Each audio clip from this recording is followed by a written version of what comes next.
Hi, I'm Tori Hagaman. If you're new to my channel, welcome. If you're a subscriber, welcome back and thank you. I am getting ready to enter my 10th year as an artist. It's so hard to believe the time has flown by, even though I got started so late in life.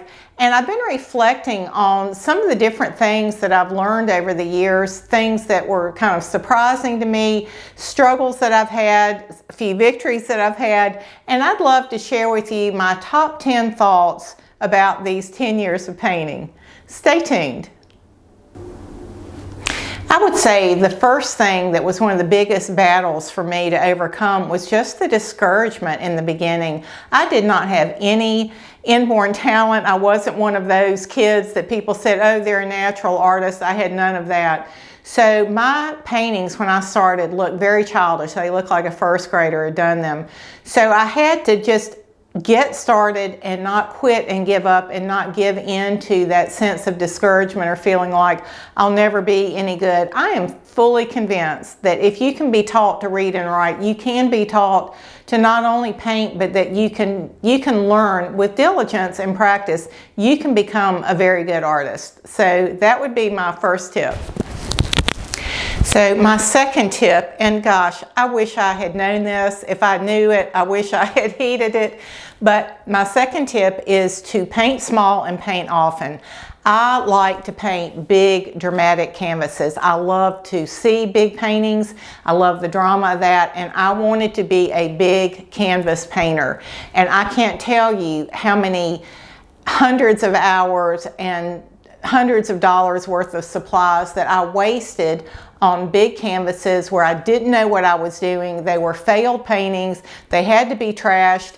And if I had started small, painted often, I am convinced beyond any doubt that painting small, painting daily if you can, that's the quickest way that you're going to become a good artist. And when you paint small and paint often, you are much more willing to try things, to experiment, to find your style. If something doesn't work, it's okay. Go on, try something else. Where if you've invested a week or two or three in a painting and it goes off the rails, it's so discouraging. And here you've only had that one painting to learn from. If you had done a thumbnail of it and done a lot of little paintings, you could have learned a lot quicker. You could have learned more about composition. You could have seen what colors are working together and what not without investing in a big painting. So that's key. I wish I had done that myself.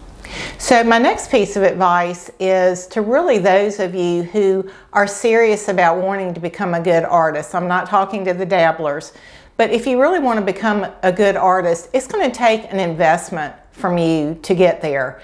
I can't tell you how many hundreds of hours I've spent practicing, watching YouTube videos, taking courses.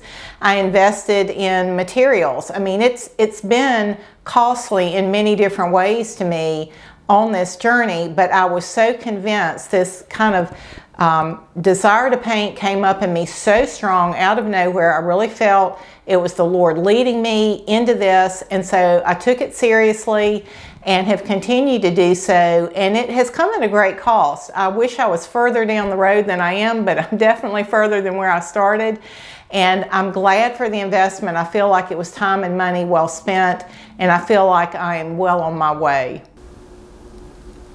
So the next thing that I would say, I have ended up in a very different place than where I thought I was going. I thought that when I started painting, I was going to be a landscape painter and paint big skies. And that's what I decided to do. And I didn't know anything about the different art mediums that are available. So I ended up trying acrylics, oils, watercolor. I thought I was going to be a watercolor artist. That was not my gig. I tried pastels. That definitely was not my thing. So I've ended up being an oil and acrylic painter. And as much as I still enjoy landscapes and enjoy big skies, I've also found that I started getting bored with that pretty quickly. And I love painting with a lot of color. So for me, in order to satisfy that, I started painting floral scenes, still lifes, and I also found that the florals sold better for me than the landscape. So if you're going to be selling your painting, you need to find what your buyers want to buy and need to have some flexibility for that. So I'm so glad that I branched out. I'm so glad that I have the acrylic and the oil. I enjoy using both of them. Sometimes I'll do the underpainting in acrylic and the top coat in oil and put both of those, slap into one painting. And I've just loved having some variety and a variety of subject matter. So I encourage you to try some different things, to keep it fresh, to find the things that really make your heart jump. I can remember when I started painting how embarrassed I felt about painting, how I didn't want to take a class because it was just I was just prideful and embarrassed and just didn't want to feel humiliated around other people. But the thing to keep in mind is every artist out there, except for a handful who were those children who everyone said is going to be an artist, except for those, and they're few in every crowd. But for most of us, everyone has started out with little to nothing, and they've had to learn and grow. But the one thing that winners all have in common is they start and they don't quit. So I know that sounds very simple, but sometimes you just have to get over yourself and just quit being so focused on you and just trust the process. If you are diligent, if you take classes, and if you're too embarrassed like me to take classes in person, I really prefer online classes because then you can see close-ups of the brushwork and you're not at the back of a class. I think they're more helpful. You can rewind it, replay something. So you're just without excuse. There's so much free material on YouTube. Quit procrastinating. If you feel like, gosh, I've always wished that I could paint, but I just don't feel like I have any talent. You know, I wish I had started years earlier, but I believe that lie that because I wasn't born with any talent that I would never be able to be a good artist, so why even bother to try? That's a lie. You can learn to paint. Take those courses, put your hand to it, and see what can be done. So one of the biggest challenges for me in this small house has been finding a dedicated place where I could set up a place to paint. I've painted in my basement, in my office, at the breakfast table, in the dining room, just trying to find some place that worked for me. And I just want to encourage you, if you don't have a place where you can leave your paint set up or at least be able to set it up and disassemble it pretty quickly, the likelihood of you painting frequently enough to become a really good artist is really greatly hindered. So do what you can, do your best, but try to find a place where you can at least set up very quickly and try to paint often. So here's another one that was really key as I look back on my painting career. I was so hard on myself as an artist. I was so critical and was so critical of my paintings. I would never speak to another artist the way I spoke to myself. I would find some encouraging word for them, and I was not kind to myself. And I think a big key is we invest, at least for me, I would invest all this time in a painting. If it didn't work, I would just throw it to the side just out of frustration and then start on something else. Instead of taking the time, I've invested all this time and materials in it, taking the time to stop and think, okay, what do I like about this painting? What was working in it? Make a mental note so I can duplicate that again. And also, what isn't my favorite part of this painting? Not, you know, what's terrible, wrong about this, but just kindly, what could have been better about this? What's bothering me about this painting? And invest the time to try to figure out what that is. If you can figure out what it is, you can correct it. You can try some different things and improve that. And I think painting is much like handwriting. You have certain habits that if you don't change them, they are going to carry into the next thing that you write or the next thing that you paint.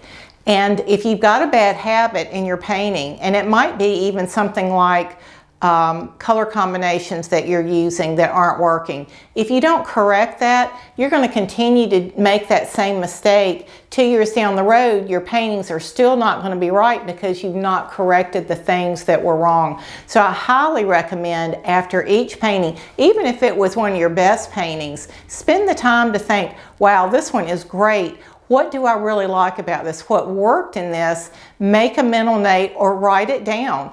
This is the different things that worked really well in this painting, so that you can sort of form that into your painting, handwriting if you will, and duplicate it in paintings down the road. If you will make that investment of time in figuring out what's good, what could be improved, and acting on it, you're going to see your paintings improve so much more significantly. I wasted a lot of years of not doing that, could kick myself, but here I am. But I'm trying to do that now moving forward. When I started painting, I was so sensitive to what people thought of my art and how they responded to it. If they were very encouraging, I felt really good about myself, not just the art, but about myself. And if they didn't respond favorably, I would feel very low about myself. And you're just going to have to get over that if you're going to survive this journey with a good heart, because this is a process. It's going to take a while. And you know, not everyone is going to love your art. It could be the best it could be in your genre, but just not everybody's going to be a fan. And that's just life, and that's just something you're going to have to get over. So do what you feel you're being led to do the best you can with it, and don't worry about it. The rest will take care of itself. I'm a big believer in sowing and reaping. It's a biblical principle, and it works in every kind of arena in life.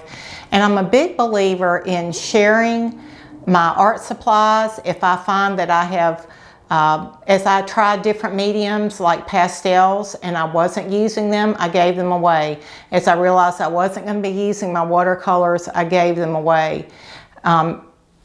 Paintings that I had that maybe I did a number of years ago, they're okay, but I don't want to sell them, I would take them to Goodwill, because I thought, you know, somebody would love, some teenage girl would probably love to have this on her wall, an original painting, but it's not something that I want to try to sell to one of my current customers.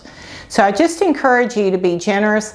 If your church or business is doing a live auction, donate some paintings, donate, gosh, whatever you can donate. I'm a big believer in, if you will share what you have, God has a way of just bringing that back. So be generous. So the number one most important thing in my life is my relationship with God.